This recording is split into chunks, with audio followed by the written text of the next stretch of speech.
Assalamualaikum warahmatullahi wabarakatuh. Halo, perkenalkan kami dari kelompok Desa Wisata Ponggok. Di sini kami akan membahas mengenai isu yang terjadi di Desa Ponggok dan membahas mengenai community based tourism yang diterapkan mereka di Desa Ponggok.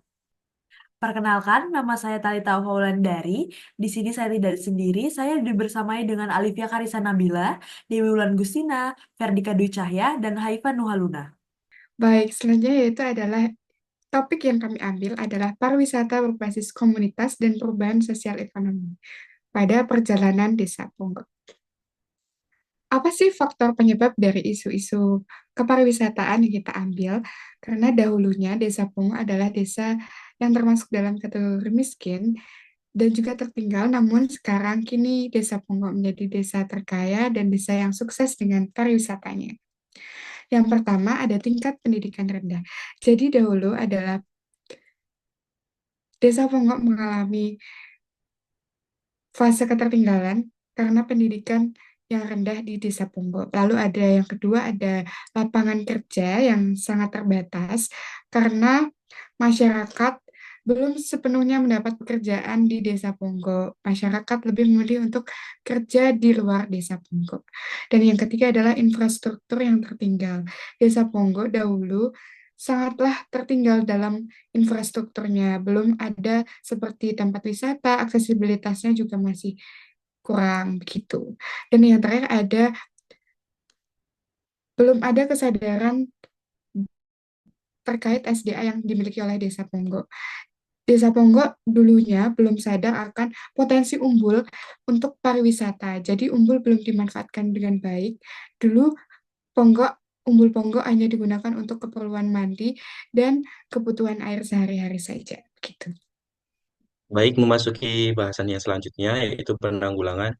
Dari pihak pengelola sendiri, mereka memiliki cara penanggulangannya seperti mengikut sertakan warga lokal dalam mengelola desa Ponggok. Jadi, masyarakat desa Ponggok terlibat aktif dalam berbagai tahap pengelolaan BUMDes, mulai dari perencanaan hingga evaluasi. Terus yang kedua, melakukan pendekatan secara interaktif kepada seluruh stakeholder yang ada melalui langkah yang diambil pihak pengelola dalam menghargai partisipasi pendapat masyarakat, pihak pengelola menemukan cara yang intensif dengan cara melakukan forum terbuka yang lebih informal, seperti ikut turun langsung ke lapangan saat masyarakat lokal eh, bekerja di sawah. Yang nomor tiga, bekerja sama dengan para investor dalam membangun desa yang lebih maju dan menawarkan atraksi wisata yang beragam. Tentunya Desa Ponggok juga memperbolehkan investor untuk melakukan kerjasama. Nantinya dari pihak pengelola akan menyaring beberapa pendapat investor yang sekiranya dapat direalisasikan dengan menerlibatkan langsung masyarakat lokal.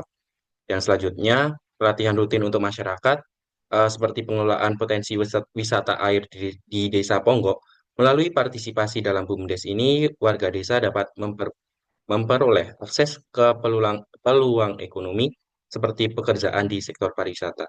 Yang terakhir, beberapa unggul memiliki event yang berbeda.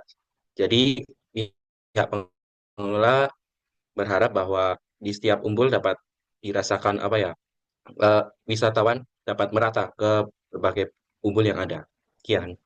Selanjutnya, Selanjutnya, ada hasil dari penanggulangan CBT yang dilakukan oleh Desa Ponggok. Yang pertama, CBT berkontribusi aktif pada ekonomi lokal, membuat pemasukan Desa Ponggok semakin meningkat, serta membuat lapangan kerja untuk masyarakat lokal.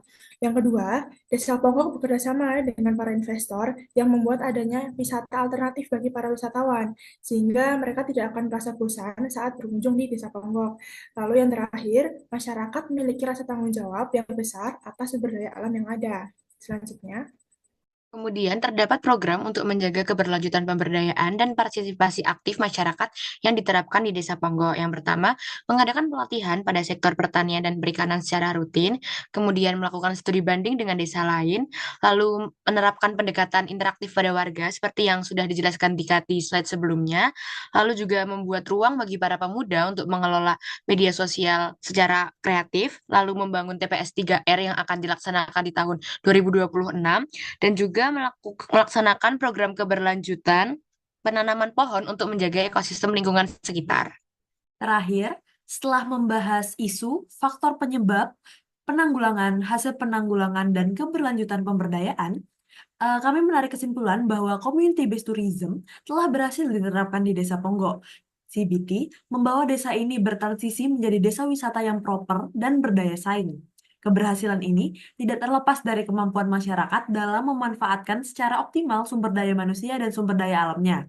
Dengan mengelola potensi lokal secara efektif, Desa Ponggok mampu menciptakan nilai tambah ekonomi, sekaligus menjaga kelestarian lingkungan dan budaya, serta menjadikan CBT sebagai faktor utama dalam transformasi ekonomi dan sosial di desa tersebut. Sekian dari kami, mohon maaf jika ada kesalahan. Wassalamualaikum warahmatullahi wabarakatuh.